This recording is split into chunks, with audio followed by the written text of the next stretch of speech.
Morning students. आज हम 2-4 अंक वाले रेखीय समीकरण के अगले सवालों को हल करना सीखेंगे। हमने इसके पहले जो सवाल को हल किया था वो सवाल और ये सवाल दोनों लगभग सेम है, बस दोनों के प्रारूप में थोड़ा सा अंतर है। वहां पर जो पिछला सवाल हम लोगों ने हल किया था उस सवाल में जो समीकरण था वो सरल समीकरण था पिछले वाले सवाल में, और इस सवाल में भी समीकरण जो दिया गया है वो समीकरण भी आसान है। बस यहाँ पर हमें बटे नजर आ रहा है और यहाँ भी हमें बटे नजर आ रहा है। तो इस बटे को देख करके हमें जरा भी कंफ्यूज नहीं होना है। यह बहुत ही आसान सवाल है और जिसे हम चुटकियों में हल कर सकते हैं। और इस सवाल को हल करने के लिए सबसे पहले हमें इस पहले समीकरण और दूसरे समीकरण दोनों को हमें सरल रूप में करना होगा। सरल रूप में करने का मतलब जो बटे यहाँ दिख रहा है इस बटे को हमें विलुप्त करना है, बटे को यहाँ से हटा देना है ताकि यह एक सरल रूप में बन जाए। तो इसको हम सरल रूप में बनाएंगे कैसे? तो इसको सरल रूप में बनाना बहुत ही आसान है। तो कैसे करेंगे, चलिए शुरू करते हैं। देखिए, ये आपका पहला समीकरण हो गया और ये आपका दूसरा समीकरण हो गया। तो पहला समीकरण आपको इस प्रकार है, 1/x प्लस y बराबर 10/3। तो हमें ये जो हर यहाँ दिया गया है दो जगह पे, एक हर 3 है और एक हर यहाँ भी 3 है। तो हमें इन हरों का लसावी निकालना होगा।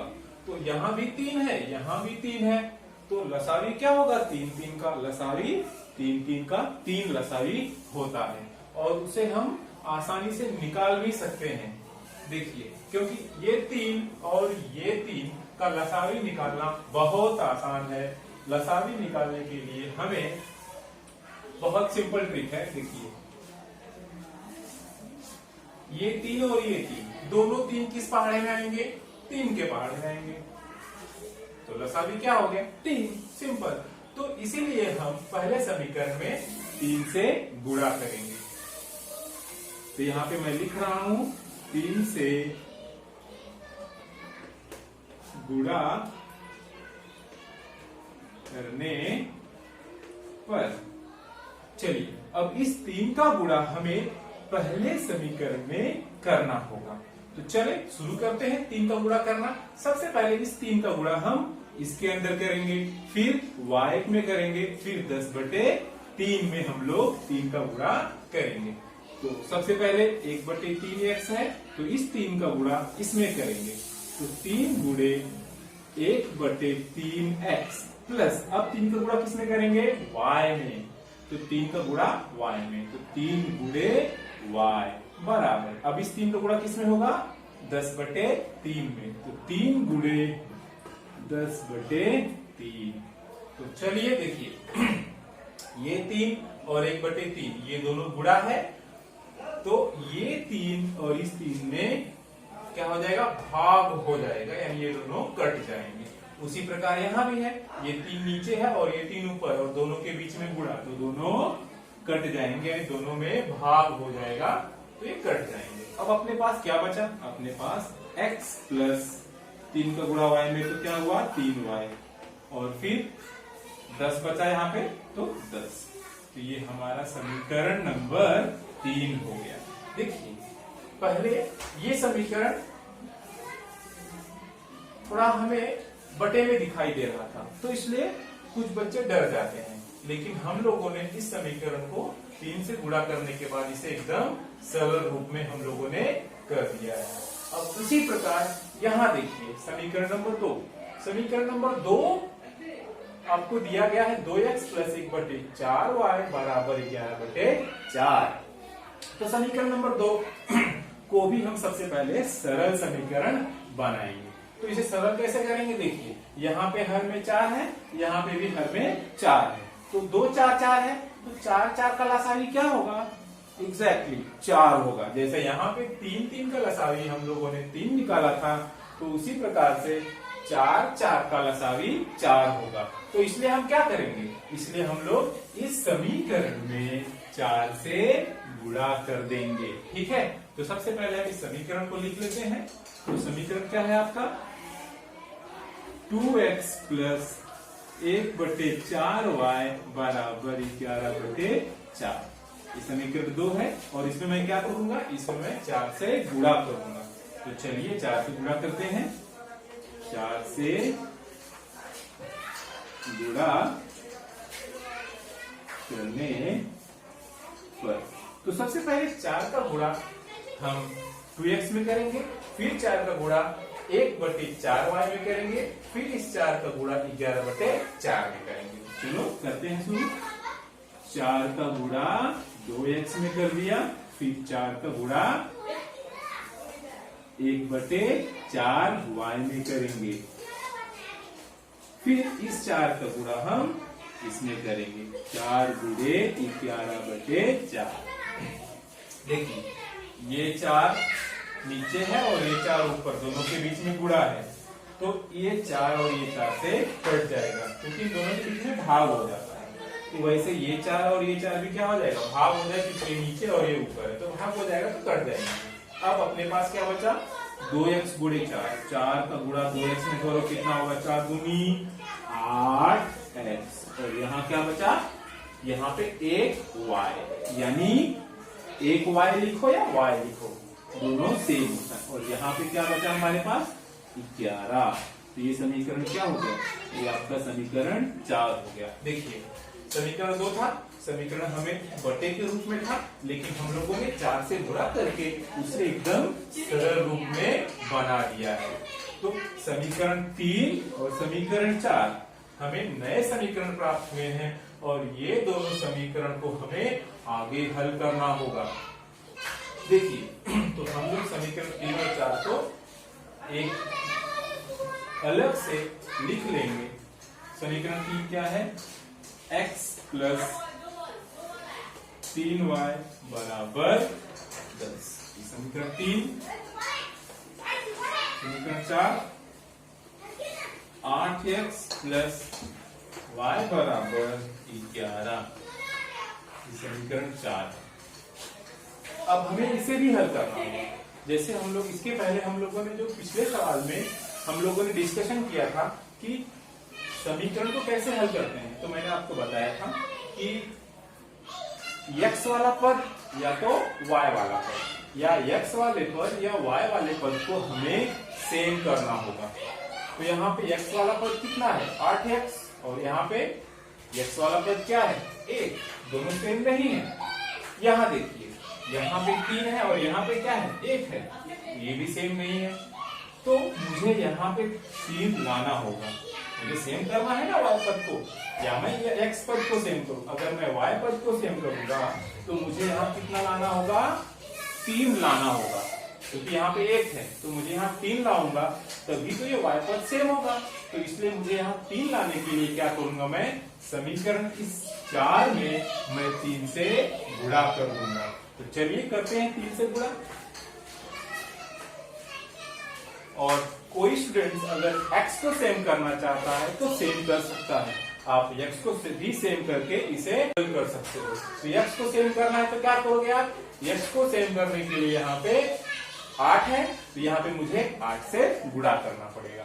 लेकिन मैं y को सेम करूंगा क्योंकि y जो है वहां पे हमें छोटा नंबर मिलेगा, इसलिए मैं y से गुणा करूंगा। तो चलिए समीकरण 4 में हम 3 से गुणा करते हैं। 4 में 3 से गुणा करने पर, तो 3 से हम 4 में गुणा कर देंगे। तो चलिए 3 का गुणा सबसे पहले 8 में करेंगे, 8x में, तो कितना हो जाएगा, 8 24x। 3 का गुणा y में तो कितना हो जाएगा, 3y। फिर इस 3 का गुणा 11 में कितना होगा, 11 तिया 35। समीकरण आपका 4।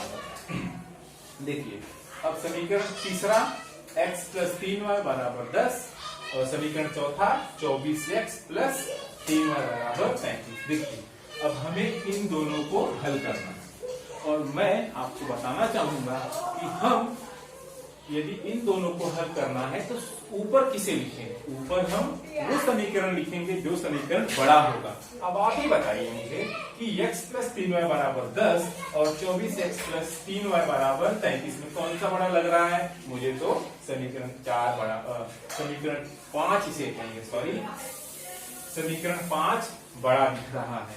तो हम सबसे पहले समीकरण 5 को लिखेंगे और उसके नीचे समीकरण 3 को लिखेंगे। अगर आप समीकरण 3 को लिखना चाहते हो तो लिख सकते हो, लेकिन हमें बड़े समीकरण को पहले लिखना चाहिए जिससे हमें हमारे सवालों की गलतियां ना हो सके। इसलिए मैं समीकरण 5 को ऊपर लिख रहा हूं, समीकरण 3 को नीचे। तो समीकरण 3 नीचे लिख देता हूं, x + 3y = 10। ये समीकरण 3। अब देखिए जरा, y सेम हो गया और इसे हल करने के लिए हम विलोपन पद्धति का उपयोग कर रहे हैं। तो विलोपन पद्धति का उपयोग करते हैं तो ये सेम है, लेकिन हमें इस पद को विलुप्त करना है। तो इसे विलुप्त करने के लिए इसका चिन्ह जो है वो अलग अलग होना चाहिए। तो यहाँ पे प्लस है तो इसे हमें माइनस करना होगा। तो माइनस करने के लिए क्या करेंगे? हम यहाँ समीकरण 3 के प्रत्येक पद को हम माइनस से गुणा कर देंगे। ठीक है, तो ये प्लस है तो ये क्या हो जाएगा? माइनस। ये प्लस है तो क्या हो जाएगा? ये माइनस। ये भी प्लस है तो क्या हो जाएगा? माइनस। अब देखिए, ये 3y के पास प्लस है और इस 3y के पास क्या है? माइनस है। तो अब ये दोनों क्या हो गए?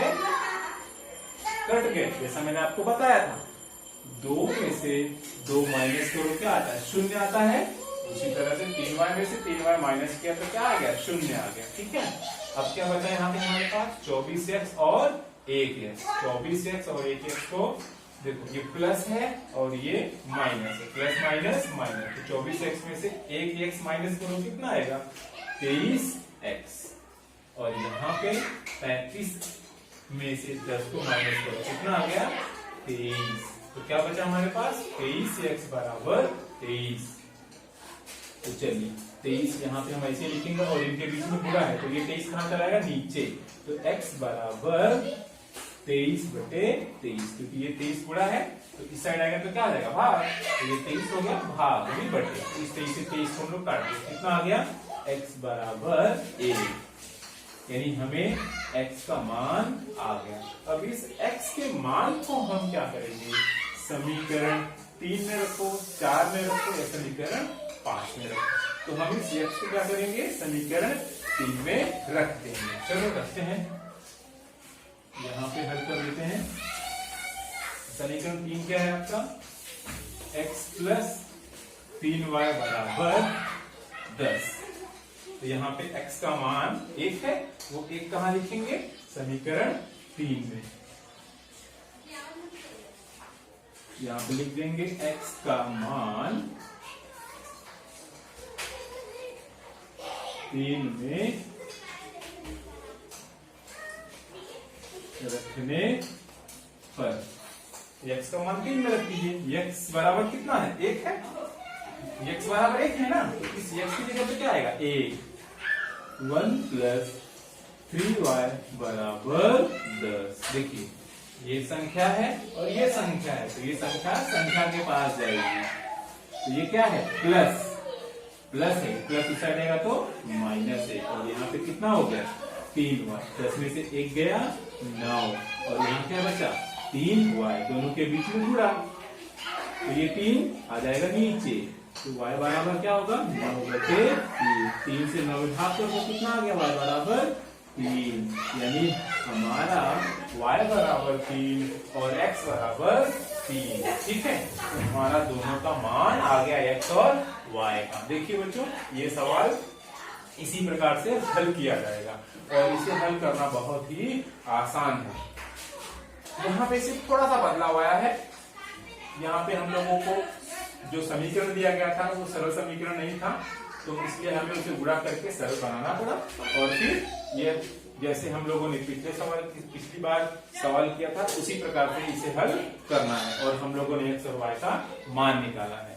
तो मेरे प्यारे बच्चों, ये सवाल को आप वापिस करिए अपने बुक में और इसे काफी बार प्रैक्टिस करिए, तब आपके ये जो सवाल है आपके दिमाग में बैठ जाएगा और आप इसे बड़े ही आसानी से इसे हल कर सकते हो। और मैं अपने स्टूडेंट्स को कहूंगा प्लीज इस चैनल को सब्सक्राइब करें ताकि जो मेरा कोई भी वीडियो हो आप तक पहुंचे और आप उस वीडियो को बार बार देख करके सवालों को समझ सके। Thank you.